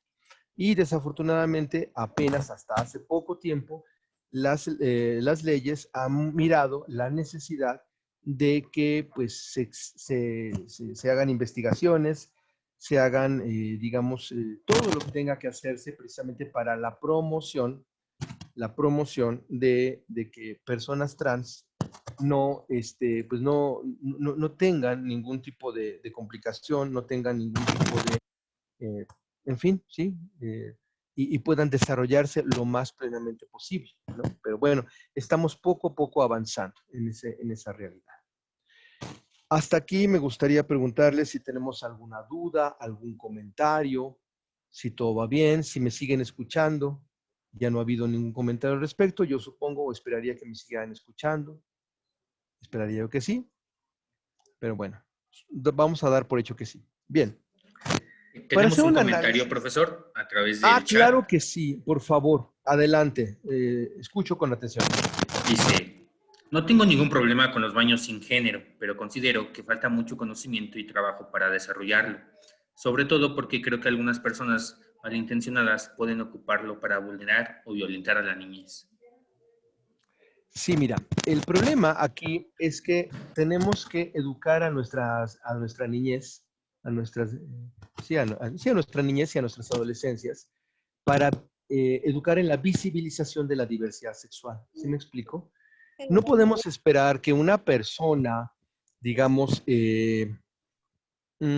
admita, esté, digamos, a gusto, eh, brinde respeto y reconocimiento a una persona de la diversidad sexual cuando no ha tenido previamente una educación que le diga, existe esta diversidad, es completamente válida y tú formas parte de esta diversidad, ¿sí? Y todas las personas que son distintas a ti tienen el mismo derecho de existir, de educarse, de sus derechos como ciudadanas o ciudadanos, etcétera, etcétera, etcétera. Entonces yo creo que por ahí estaría la parte donde podríamos o tendríamos que comenzar, ¿no? Va a tardar mucho esto, pero en algún momento hará falta que esto sea importante, porque imagínense, actualmente en la inmensa mayoría de las escuelas existen baños de niñas y de niños. ¿Qué pasa con las niñas y los niños no binarios? ¿Qué pasa con una niña trans que quiere ir al baño? En su lógica iría al baño de niñas, pero puede ser violentada. ¿Qué pasa con un niño trans que quiere ir al baño? En su lógica tendría que ir al baño de niños, pero puede ser violentado. ¿Sí me explico? Y justo es lo que queremos reducir, la violencia contra las personas trans. Ajá. Había por ahí, creo, haya alguien que estaba levantando la mano, no sé si es la misma persona con la misma pregunta o es otra Adelante. persona, Jorge. Sí, sí tenemos. Diana, ¿todavía deseas participar? Adelante. Ajá, sí, ¿te escucho? Sí, comentaba que ¿sí se oye? Sí, te escucho claro. Gracias, Diana. Espero que tú me escuches. Comentaba que también una forma de violencia y discriminación es cuando se tiene la creencia entre personas heteros que personas de la comunidad son las que más afrontan enfermedades de transmisión sexual, inclusive llegan a generar violencia por esas creencias, pero Efectivamente. lo que no determinamos es que algunas se cuidan y algunas no, pero aún así les causan violencia y determinan esa parte. Así es. Tienes toda la razón. Tienes toda la razón. Fíjate que justo ayer, frente a un grupo de profesorado de UDIs, di un taller acerca de derechos de las personas que viven con VIH-Sida, particularmente niñez, con base en una recomendación que se estableció en algún momento de la Nacional. Y hacemos esa reflexión, sí, se tiene esa creencia todavía. Ajá, y es terrible. Cualquier persona, sin importar su sexo biológico, su sexo por asignación, su identidad sexogenérica, su expresión sexogenérica o su orientación sexual, es decir, la que sea, cualquier persona puede estar, digamos, susceptible a adquirir una infección de transmisión sexual. Ajá, cualquier persona. ¿Qué tenemos que hacer? Cuidarnos. Evitar prácticas de riesgo. Existe el uso correcto de condones externos y de condones internos. Ese es el término que se utiliza actualmente. Mecanismos de barrera. y otro tipo de prácticas en las cuales yo puedo vivir plenamente mi sexualidad, porque es un derecho humano, la vivencia plena de la sexualidad como derechos sexuales y la vivencia plena también de mis derechos reproductivos. Son dos tipos de derechos. Puedo vivirlos plenamente sin que eso me acarree algún tipo de riesgo o minimizando al menor nivel un riesgo de una infección. Pero nada tiene que ver ni mi orientación, ni mi identidad, ni mi expresión, ni mi sexo de asignación o biológico, nada tiene que ver, ¿no? Más bien es, me cuido, no me cuido, fui víctima de violación o no, fui víctima de violencia sexual o no, ¿qué pasó allí? Si me explico, pueden ser muchas circunstancias. Muchísimas gracias por tu participación. Bien, vamos a continuar si están de acuerdo, porque ahora vamos a meternos a esta perspectiva muy interesante. Fíjense que una mujer activista afrodescendiente norteamericana, Kimberly William Crenshaw, su segundo apellido no lo pronuncio nunca bien, disculpen. Ella nos regaló este término, la interseccionalidad. Ella imaginaba que en ocasiones puede haber una suma de discriminaciones, no una sola discriminación, sino varias discriminaciones que sumada generen la gran discriminación. Y ella decía, bueno, es que yo de repente me coloco, me siento como si estuviera en medio de un crucero de carros. Y de un lado pasa carros veloces, del otro lado también, atrás, adelante, por todos lados. Y estoy en medio de ese crucero. ¿Cómo voy a hacer para pasar ese crucero? A donde me vaya, me pueden atropellar. Hay peligro por donde sea, ¿no? Y así miraba. Entonces, el término interseccionalidad se refiere a la suma de discriminaciones. Aquí tenemos un ejemplo. Imaginen que yo soy una persona con identidad indígena o afrodescendiente, que además tengo una discapacidad, que además me asumo como persona del colectivo LGBTIQA+. La que quieran. Que además soy menor de edad, o que además soy persona mayor, ¿no? Adulta mayor, o que además soy mujer, por ejemplo. No sé. O sea, hay muchas otras categorías o circunstancias en las cuales una persona puede estar sumando discriminaciones. Y cuando eso ocurre, se habla de una perspectiva de interseccionalidad, donde yo tendría que mirar cómo ha sido afectada en cada una de esas intersecciones o de esas discriminaciones específicas, ¿no? Y cómo yo puedo brindar a la persona la mejor atención posible, pero tomando en cuenta toda esa historia de discriminaciones previas. Aquí está la pregunta en su presentación. ¿Qué pasa cuando las personas que viven violencia por razón de género también pertenecen a grupos de atención? Fíjense que los grupos de atención prioritaria están descritos en la Constitución Política de la Ciudad de México. Ya no se les llama grupos vulnerables, ya no se les llama grupos vulnerabilizados, porque eso de suyo connotaba digamos, ahora se habla de grupos de atención prioritaria.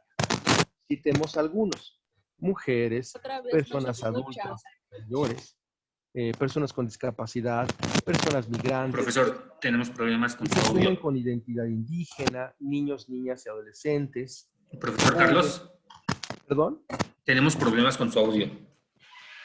A ver, otra vez. A ver, ¿ya me escuchan? Bueno. ¿Ya? ¿Ya se me escucha? Sí, ahora sí. Ahora sí. Sí. Decía yo, o estaba enumerando grupos de atención prioritaria que están presentes en nuestra Constitución, la Constitución local de la Ciudad de México. Y nombraba yo a mujeres, a personas adultas, a personas con discapacidad, a personas migrantes, a personas en contexto carcelario, a jóvenes, a niñas, niños, a personas con enfermedades crónico-degenerativas, etcétera. Son varios grupos, ¿no? Entonces, y también uno de esos grupos, precisamente de atención prioritaria, es el grupo de las diversidades sexuales del colectivo LGBTIQA+. Está señalado como un grupo de atención prioritaria dentro de estos grupos que están presentes en la Constitución local, ¿vale? Entonces, esa es la interseccionalidad y es la forma como pues ocurre esta suma de discriminación. Muy bien, pues vamos a continuar. Entonces, con todo esto, no se respeta el derecho a la no discriminación cuando por motivos relacionados a la orientación sexual, a la identidad y la expresión de género, ejemplos, se niega o se restringe la igualdad de oportunidades, se impone la utilización de sanitarios sin tomar en cuenta la identidad de género. Se impone. Y, porque lo digo yo, ¿sí? Por mis concepciones heteronormadas, te impongo que tú vayas a este baño porque es al que te corresponde. Aunque eso te pueda generar miedo, ansiedad y otro tipo de circunstancias que estarían relacionadas con cuestiones no solo de violencia, sino de enfermar a la gente, enfermar emocionalmente a la gente, o de colocarle a la gente en condiciones donde pueden ser violentadas por otras personas. Por ejemplo, bromas, insultos, agresiones, donde están presentes estos colectivos, pero como se hacía antes en los medios masivos de comunicación, que siempre han existido. Otra vez no se oye. A ver, aquí. A ver, ¿listo? ¿Ya? ¿Otra vez? No, se sigue escuchando resonancia en el micrófono. A ver, ¿sí está mejor? No, otra vez. ¿Sí, mejor? Bueno, ¿sí o no? Ahí se escucha mejor. Ahí se escucha mejor. Muy bien. Vamos a quedarnos así. Trataré de permanecer lo más inmóvil posible ya en la última media hora. Muchas gracias. Bueno, decíamos entonces que en los medios masivos de comunicación siempre han existido las personas de la diversidad sexual, pero han existido para mofa y escarnio del resto de las personas. Han sido quienes han tenido los papeles, por ejemplo, en películas, en series, en programas, de la persona chistosa, de la persona de quien se ríe uno, de la persona que hace bromas, de la persona, no sé, ¿sí me explico? ¿Qué pasa cuando simplemente es una característica de la persona? Y se trata de una persona profesional, artista, profesionista, deportista de alto nivel, político, etc. ¿Qué pasa en ese momento? ¿Sale? Habría que ver eso. También cuando se rechaza la forma de las personas, en tanto su expresión de género, cuando se niega la posibilidad de que se pueda ser víctima de acoso sexual, ¿sí? O se dice que una persona, por pertenecer a una orientación o asumir una orientación, una identidad o expresión de género divergente, ¿sí? No binaria, entonces se le culpabiliza de ser víctima de acoso sexual, cuando entonces se niega, pues, que fue una víctima. ¿Sí me explico? Porque hay casos así, donde se señala que la persona, pues es que mira cómo te vistes, es que mira cómo eres, es que mira qué ademanes tienes, es que mira cómo hablas, es que mira, es que pareces esto o el otro. Ajá. Y entonces se responsabiliza a la persona y se niega que es su condición de víctima. Y finalmente, algo muy terrible y muy recurrente, cuando desde muy pequeña edad, desde muy corta edad, se le obliga a niñas, niños, niñas a mentir, a ocultar, a ocultarse, a mentir sobre su propia identidad, expresión, orientación. Eso es terrible. Porque la gente llega un momento en que tiene que estallar y tiene que gritarlo a los cuatro vientos y tiene que buscar la manera de ser como es, de ser sí misma. Ajá, sin que exista nada ni nadie que le, que le esté estorbando o complicando. Bueno, continuamos. ¿Hasta aquí estamos bien? ¿Estamos escuchando bien? ¿Alguna duda, algún comentario? ¿No? Bueno, ok, creo que estamos escuchando bien. Miren, recuperé para ustedes una serie de eventos históricos muy, muy, muy interesantes, o me lo parecen, que tuvieron que ver con cosas que han ocurrido, sobre todo en México, pero también en el mundo, en relación al advenimiento o a la visibilización de las diversidades sexogenéticas.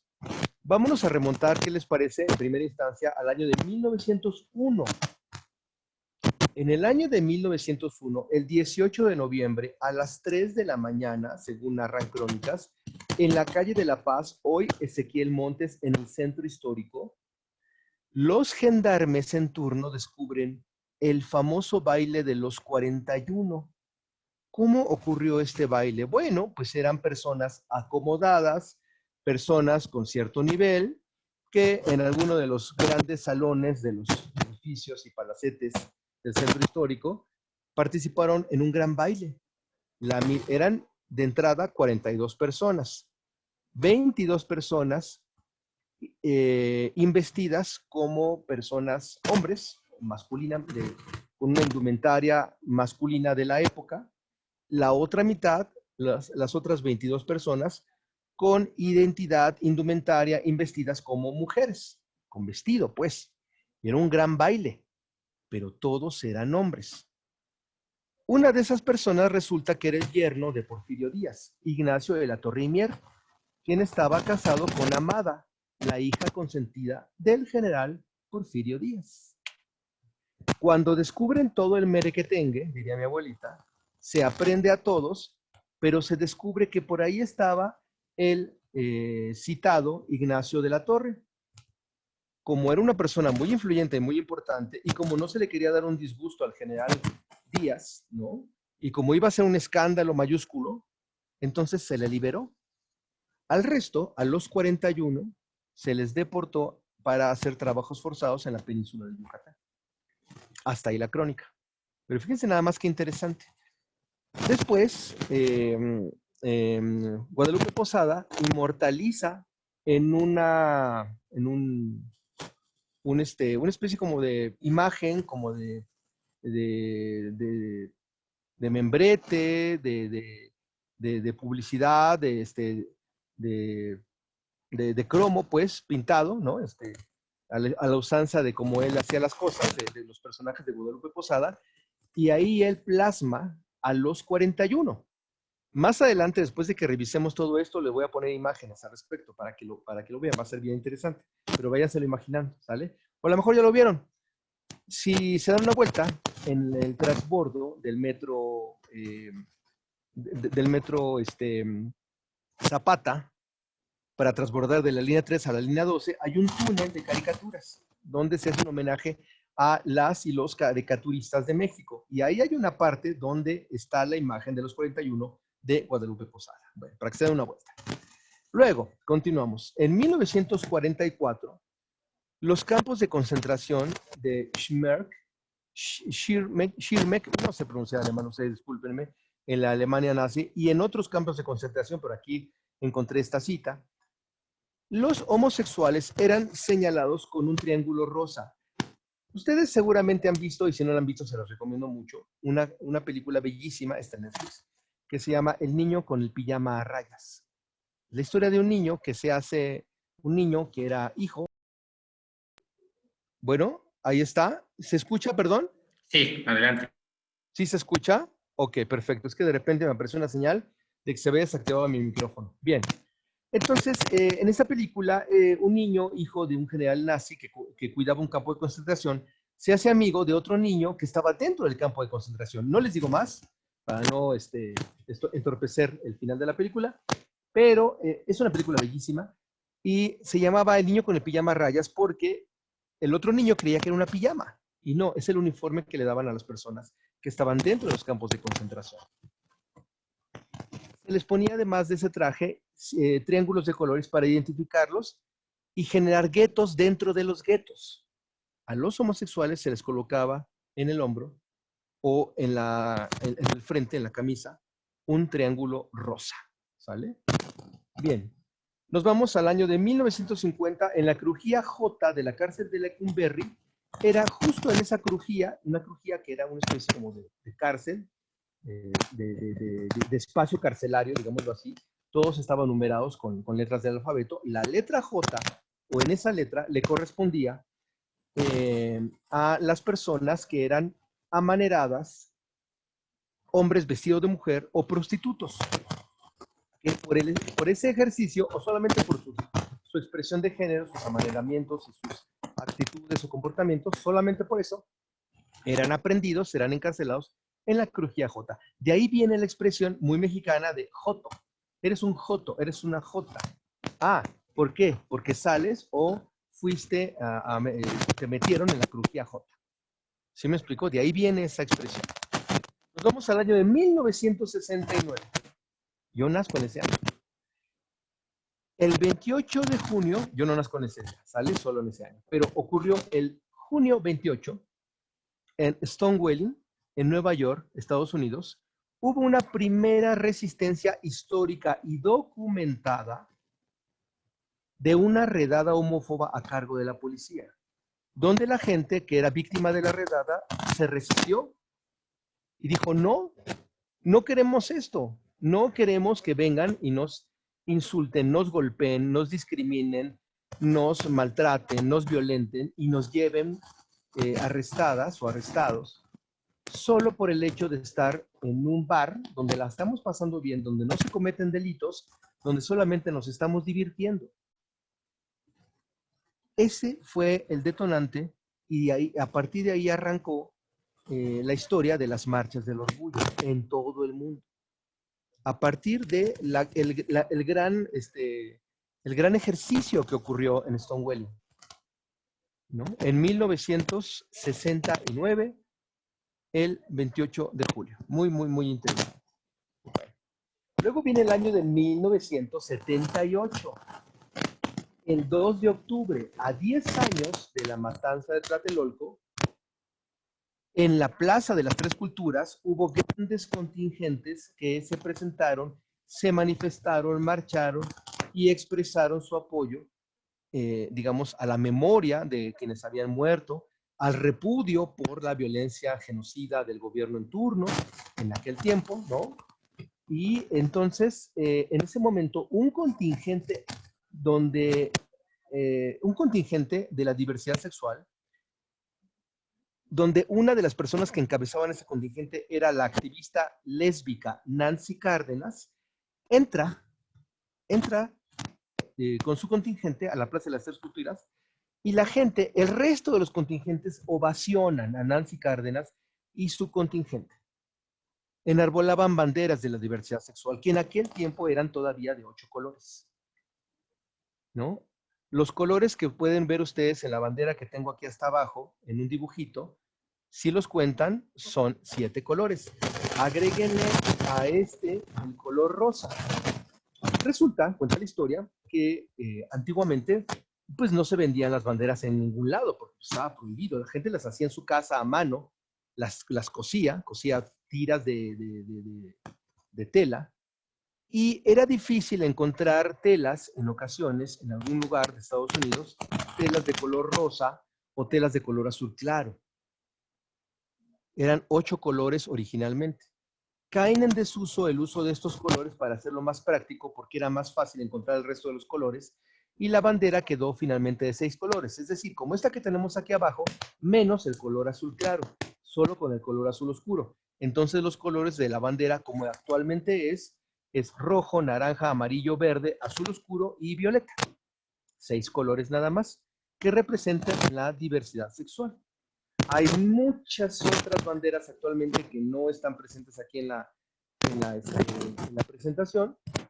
No están presentes, pero ustedes les pueden investigar, que tienen que ver con especificidades de diversidad y que esos grupos específicos han hecho su propia bandera. Pero bueno, por lo pronto ahí está esta bandera icónica e histórica. Un penúltimo dato.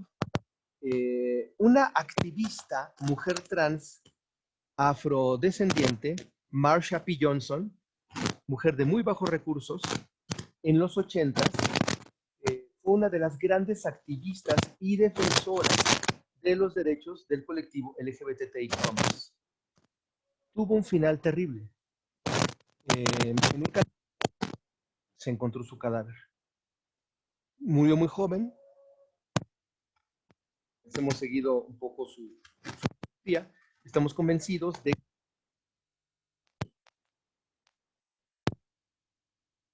¿Se escuchó, profesor? ¿Nos escuchan? Se fue completamente el sonido. A ver, otra vez. A ver, ¿así? ¿Ya se escucha mejor o no? Moví un poco mi micrófono. Se mueve, Bueno. se escucha un poco de interferencia todavía.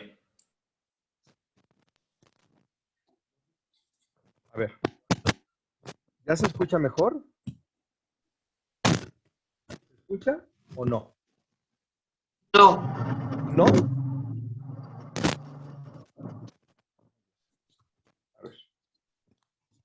A ver, ¿así qué tal? ¿Mejor? Mejor. Mejor, perfecto, gracias. Me voy a quedar así. Bueno, decíamos que entonces esta mujer trans activista fue encontrada muerta en un canal y se presume que fue víctima de violencia transfeminicida. Último punto. El 29 de junio de este año, 29 de junio de este año, se conmemora en la Ciudad de México la marcha número 46 del orgullo LGBTIQA+. ¿A partir de cuándo empezamos a contar las marchas del orgullo?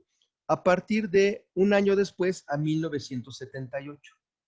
La primera marcha del orgullo, que se considera histórica en la Ciudad de México, fue la de 1979, un año después de este evento en la Plaza de las Tres Culturas, donde Nancy Cárdenas entra en su contingente, enarbolando la bandera.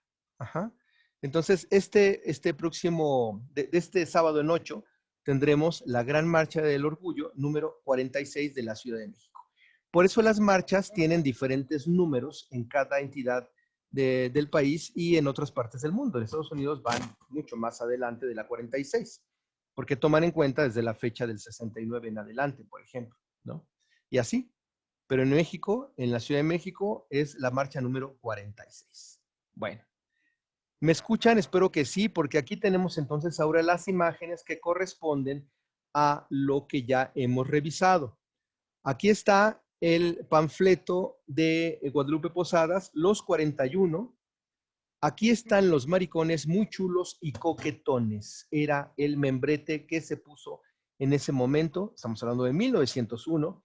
No podemos esperar demasiado. No podemos esperar mucha tolerancia todavía a la diversidad en esa época de la historia, pero pues aquí están reseñados en caricatura. Aquí está también un traje, un uniforme de una persona que estaba dentro de un, campo de concentración nazi con un triángulo rosa. No sé si lo alcanzan a ver. El triángulo rosa arriba del número 16828. Es decir, no solamente era un número, sino que además tenía un triángulo rosa. Una persona homosexual. Abajo del triángulo rosa está una imagen de la crujía J. Es una foto icónica, histórica, de personas que estaban detenidas en la crujía J. Y aquí están algunas de estas personas que pertenecieron a esa crujía. Ajá. Por acá abajo está imágenes también documentadas de Stonewalling, de esa, digamos, batalla contra la policía, ¿no? Donde hubo defensa. Miren, aquí está una mampara, una marquesina de color, Stonewalling, se alcanza medio a ver, ¿no? Y personas afuera de este establecimiento en Nueva York, y aquí dentro en la redada que se hizo y la, digamos, parte de esa, digamos, de esa situación donde la gente tuvo a bien resistir. Fue una resistencia. Bien, de este lado, espero que con mi movimiento de cabeza no se haya ido el sonido. Si me siguen escuchando, qué bueno. Si me siguen escuchando, gracias. Sí. Bien, aquí esta mujer de labios pintados, el tocado de flores naturales, collares, de piel morena, es nada menos que Marsha, la que ya hablábamos. Es una foto icónica de Marsha en una fiesta, muy bien ataviada, ella, mujer trans, ¿no? Uno de los grandes pilares del activismo por los derechos del colectivo LGBTI, una mujer de todas mis consideraciones y de mi más absoluto respeto, pues por todo lo que nos legó y por todo lo que nos abrió paso. Y finalmente hasta abajo con la bandera detrás, la bandera de la diversidad, está una imagen en blanco y negro de Nancy Cárdenas con uno de sus gatos. Ella, igual que Carlos Monsiváis, eran ultra mega amantes de los gatos. Y bueno, pues aquí está. Icónicamente ella también con su gato o gata, no sé qué habrá sido, pero pues ahí estaba abrazando a uno de sus gatos. Es una imagen también muy recurrente que ustedes pueden encontrar en redes, ¿vale? Y en internet. Muy bien. Hasta aquí algún comentario, alguna duda, algo que tengamos que agregar, ¿no? Bueno. Esta es prácticamente ya la última de las láminas que tenemos. Hablaremos ahora ya para finalizar de buenas prácticas. ¿Qué podemos hacer para poder tener más respeto a la dignidad de las diversidades, más reconocimiento de sus otredades? Bueno, evitar asumir la heterosexualidad de las personas. No asumamos que todas las personas son heterosexuales. Tampoco asumamos que personas que tienen ciertas características o rasgos que nosotros consideramos pertenecientes a otras identidades, por el hecho de tenerlo, entonces en automático esas personas son así, porque yo creo que así son. Pues tampoco. Si queremos conocer la orientación de una persona y tenemos la confianza, preguntémosle. Si no, ¿para qué queremos conocer su orientación sexual? ¿Tiene alguna trascendencia? Digo, a menos que la persona me guste y quiera preguntarle, ¿qué orientación tienes para saber si somos compatibles? Porque tú me gustas, quiero salir contigo, quiero invitarte a salir, pero quiero ver si tengo alguna alternativa o alguna posibilidad, una esperanza de concretar algo. Pero depende de tu orientación. ¿Sí me explico? Pues quizás en esos momentos, pero de otra manera, ¿a mí para qué? ¿Yo para qué quiero saber la orientación de los demás? No tiene ningún sentido. Mantener una actitud abierta y libre de condena o valorización. Abierta a las diversidades, abierta a la dignidad, abierta a la no discriminación. Preguntar el nombre y el género de las personas solo si es necesario. Y cuando estas personas quieran asumirse como personas no binarias, asumir entonces nosotros la posibilidad de nombrarles desde un término neutro. Usar los términos, usar las descripciones, la nomenclatura que las personas utilicen para sí, usarlas también nosotros para respetarlas. Mantener una actitud de escucha activa respecto a cómo otras personas se describen a sí mismas y aprender a utilizar esta terminología. Revisar el lenguaje, es muy, muy importante. Las formas que utilizamos para referirnos a mujeres y personas no binarias. Ninguna palabra que tenga que ver con algo denostativo o violento es válida, ni siquiera en un contexto de chiste, ni siquiera en un contexto de broma, porque puede ser terriblemente denostativa y violenta. Evitar, por supuesto, siguiente punto, comentarios y chistes sexistas, prejuiciosos, homófobos, lesbófobos, transbófobos. Actuar desde un enfoque basado en el reconocimiento y el respeto a la orientación sexual y la identidad de género de las personas. Construir prácticas educativas y metodológicas que propicien una educación inclusiva en derechos humanos, la erradicación de prejuicios, una educación integral en derechos sexuales y en derechos reproductivos, ya habíamos comentado que son dos derechos distintos pero complementarios, con perspectiva de diversidad y de prevención a infecciones de transmisión sexual y particularmente el virus de la inmunodeficiencia humana. Revisar también los principios de Yogyakarta. Yogyakarta es una ciudad donde está una universidad. Pero ustedes búsquenlo de Yogyakarta. Es un primer encuentro de naciones donde se desarrolló una especie de principios de declaración de derechos de las personas de la diversidad sexual y de género. No es un tratado internacional todavía vinculante, pero sí es una declaración de la cual se puede uno valer para citar, para hacer referencias y como parte incluso, por ejemplo, de recurrir a legislaciones o invocar para legislaciones. Y finalmente algo bien práctico. Me equivoqué en nombrarte, me equivoqué en lo que yo pensaba, me equivoqué en la forma como me refería a ti, te ofrezco una disculpa. Dime cómo me tengo que referir a ti. Dime cómo quieres que yo te nombre para poderte nombrar de una forma respetuosa y reconocer tu identidad y reconocer tu expresión. Y tan con eso. Si hacemos eso, vamos a estar del otro lado porque vamos a tener la posibilidad de tener elementos y prácticas, digamos, de respeto a esas otredades y a esas diversidades. Muy bien, pues aquí está parte de mi agradecimiento. Yo soy Carlos Jesús Osnaya Puente y aquí están una compañera y un compañero que también estuvieron involucrados en la elaboración de estos contenidos.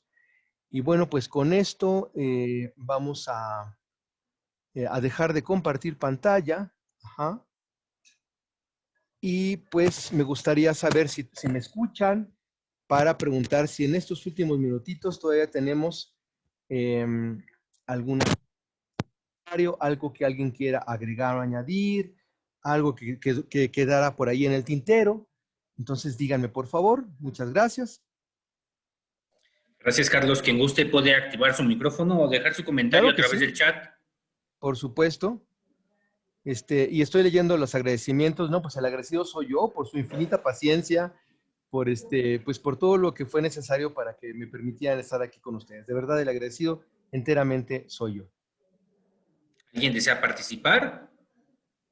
Uh-huh. Sí, yo buenas tardes. Adelante. Buenos días todavía, perdón. Nada más agregar un poquito que de repente cuando hacemos las definiciones distintas, sexo, género, orientación sexual, ¿no?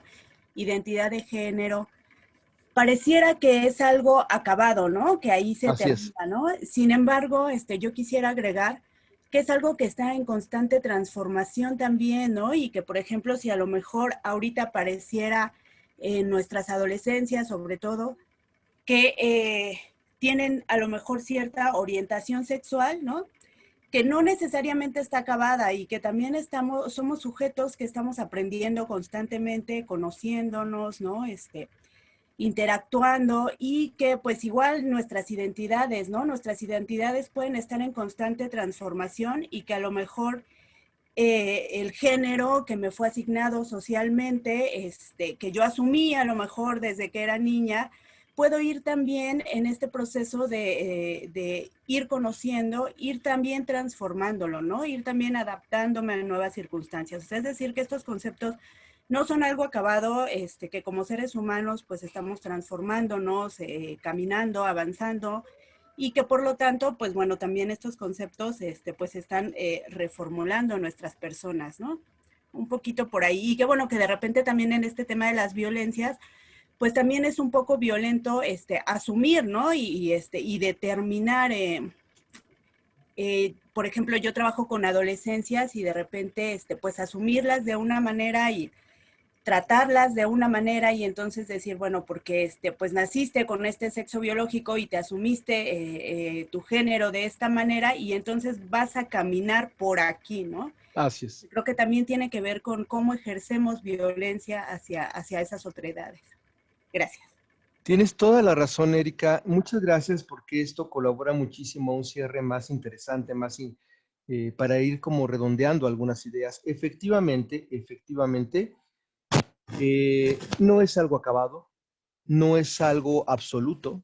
Cualquier persona de nosotros puede descubrir a cualquier edad algo nuevo en torno a su orientación, ¿por qué no? Pero sobre todo a su identidad y a su expresión genérica.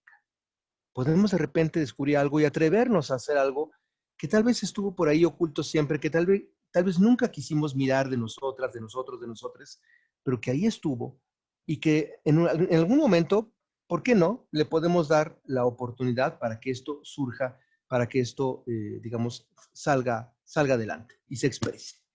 Y claro que es algo completamente, digamos, vivo, que continúa desarrollándose. Quiero citar aquí a Tito Vasconcelos, un activista, ya tiene bastante tiempo de él. Él era un gran activista en el mes de junio. Él solía, digamos, organizar la Semana Cultural lésbico gay, que así se llamó en un principio, y esto se hacía en el Museo del Chopo, muy, muy interesante. Y él tenía una frase que me encantaba. Hablaba de las diversidades y enumeraba conceptos y letras de este colectivo y decía de repente, y lo que se acumula esta semana. Esa era con la frase con la que terminaba. Y lo que se acumula esta semana. Como diciendo, pues no sabemos qué más vaya a aparecer en el horizonte de las diversidades. Estemos simplemente con el corazón abierto y los ojos bien abiertos y los oídos bien abiertos y los sentidos bien abiertos para admitir a esas nuevas diversidades y a esas nuevas posibilidades de identidades, de expresiones y de existencias. Así es. Muchas gracias, Erika. Y pues no sé si hay alguien más que quiera compartir algo. Alma, ¿gustas activar tu micrófono o quieres que te ayude con la lectura? Por aquí Alma Delia narró que hay una persona que con una disforia de género. Hay que tener mucho cuidado con esa expresión que es muy psiquiatrizante o muy psiquiátrica. Habrá que ver, digo, yo no tengo el gusto de conocer a esta persona ni la he tratado, pero hay que tener cuidado si efectivamente se trata de disforia o de que está en proceso de construcción de una identidad y de una expresión.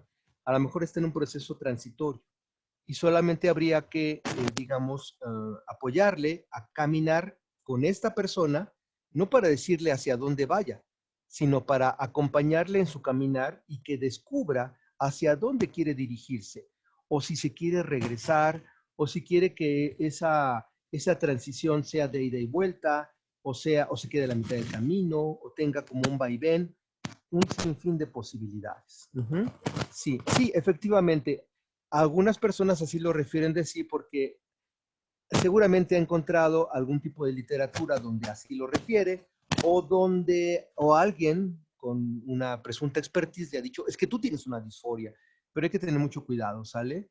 Pues hay muchas instancias donde podría referir, pero digo, yo no tendría así como mucho conocimiento ahorita de alguna institución, pero si tú marcas a la Comisión de Derechos Humanos, deben de tener los abogados que te puedan atender como una orientación que tú vas a buscar al 55, 5229, 5600.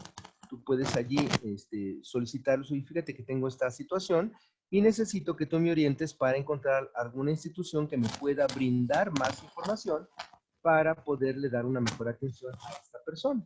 ¿Qué te parece? ¿No? Existen varias donde seguramente, porque no sabemos si, por ejemplo, es una persona trans, es una persona quizás con una condición de intersexualidad, no lo sabemos, no sabemos exactamente. Entonces, para que pues pudiera encontrar como el mejor espacio para poder, digamos, que alguien o algunas personas le acompañen en su caminar. No, al contrario, muchas gracias a ti. Pues no sé si hay alguien más, alguna otra duda, alguna otra idea por acá. Buenas tardes ya. Buenas tardes, así. Yo quiero hacer un comentario con respecto a la marcha. Ajá. Se dice que es del orgullo, pero me ha tocado asistir, no me lo han platicado y yo veo que es más bien un carnaval. No sé si estoy en lo correcto, es mi percepción. He acudido por medio de trabajo a dar orientación. Pertenezco a la Fiscalía General de Justicia de la Ciudad de México. Hemos estado ahí en apoyo a delitos que se llegan a cometer, pero a mí se me hace más un carnaval que una marcha por el orgullo. Esa es mi percepción y pues no sé si si sea lo correcto. Bueno, hablando no de... No te preocupes. Muchas gracias. Situaciones correctas o incorrectas, creo Mira, que no es... tu percepción es tuya. No es ni correcta ni incorrecta. Lo mira así actualmente porque desafortunadamente, bueno, yo lo miro desafortunadamente. ha habido, digamos, un impacto por parte de la industria y del consumismo, donde he encontrado en el colectivo LGBTIQA+, un mercado para, pues, para vender o comprar infinidad de cosas, ¿no? Se pone de moda incluso pintar de colores las empresas, las instituciones, muchos espacios publicitarios, porque pues esto vende, ¿no? Pero es una inclusión que, en mi opinión, está un poquito sesgada. O sea, solo se les mira como consumistas, pero no necesariamente porque haya una verdadera inclusión y un verdadero reconocimiento. Ya vas a encontrar de todo, mamá. Hay gente que de verdad marcha porque se siente orgullosa, quiere marchar y expresar ese orgullo. Hay gente que marcha porque todavía reclama derechos, derechos que todavía están en proceso de ser consolidados y de que se asienten en lo legal. Hay gente que marcha para exhibirse, hay gente que marcha para divertirse, hay gente que marcha por miles de razones. Así que tu percepción, insisto, es tuya, es correcta, tú lo ves así y está bien. No es ni buena ni mala, sino es tu percepción. Si te sumas a ello como funcionaria pública, qué padre, qué bueno, porque sí, efectivamente, como cualquier otra marcha, puede prestarse que existan circunstancias que rebasen los ámbitos de lo legal y donde haya que poner o establecer los límites correspondientes dentro de lo legal, efectivamente, estaría de acuerdo contigo. ¿Sí me explico? O sea, no puede en una marcha pues permitirse todo y que eso todo pues pueda generar violencia o ilegalidad en contra de terceros, por ejemplo, ¿no? Ahí sí ya no habría, digamos, ahí ya no hay diversidad, ahí hay abuso, ¿no? Abuso delictivo. No sé si existe esa expresión, me la acabo de inventar, pero bueno. Sí. Gracias. No, al contrario, gracias. Creo que Jorge quería comentar algo. Veo su ventana abierta. Jorge, ¿sí estoy bien? Jorge Alberto. Y a todas. Hola, sí, buenas tardes. Puedes hablar lo más fuerte posible porque, mira, te escucho bien, querido. ¿Ya me escuchan? Ya. ¿Ya? Sí, hola, acércate. buenas tardes a todas y a todos. Bueno, lo que yo les quería comentar respecto a dónde podría enviar a esta persona, bueno, de la aportación anterior, está en la unidad de atención médica integral para personas trans aquí en la Ciudad de México. Entonces, los servicios son muy buenos. Yo, bueno, aparte de que estoy en una fundación, que por eso estoy aquí, trabajo de manera particular en un consultorio y tengo algunos consultantes trans y los he mandado ahí. La verdad es que los servicios son muy buenos y vale mucho la pena mandarlos ahí a Bueno, mira, tenemos ahí entonces una recomendación para que se pueda enviar a esta persona en el entendido de que probablemente pudiese ser una persona trans, pero eso no lo sé yo y creo que no lo sabemos todavía quienes estamos aquí, ¿sale? Pero es un espacio donde tal vez pueda ser escuchada, donde tal vez pueda ser incluso canalizada a un espacio más específico de ser el caso. Y me parece una excelente idea, ¿sí? Si tú en el chat pudieses dar más datos y más detalles sobre de esta institución, te lo voy a agradecer mucho para que quienes estén interesadas e interesados puedan tomar nota y puedan pues, contactarse con esta institución. Efectivamente. Sí, claro, lo pongo en el chat.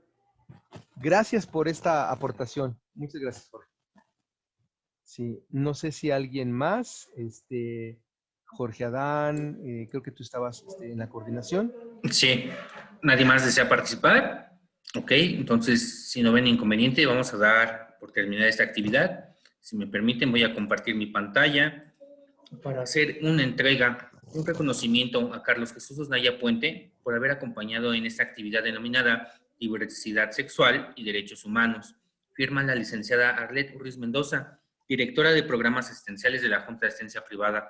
Carlos, con mucho gusto te lo haremos llegar. Muy agradecido, de verdad, muy gentiles, ha sido un enorme gusto, un enorme placer y agradezco una vez más toda pues su generosidad, su paciencia. Aquí Jorge Alberto nos está colocando la liga para que ustedes puedan recurrir a esta institución, para que por favor lo tengan a la mano. Y bueno, pues de mi parte muchísimas gracias. Esperemos, está la Residencia Hogar José Barroso Chávez y AP. Pues gracias, aquí tenemos otra alternativa. Muchas gracias. Me parece que ese es pase de lista, Carlos. Ah, perdón. Yo me equivoqué. Discúlpenme, por favor. Yo les agradezco mucho, de verdad, el favor de su atención y espero poderles ver pronto en algún otro momento, con algún otro tema, o mismo, ¿por qué no? Muchas gracias.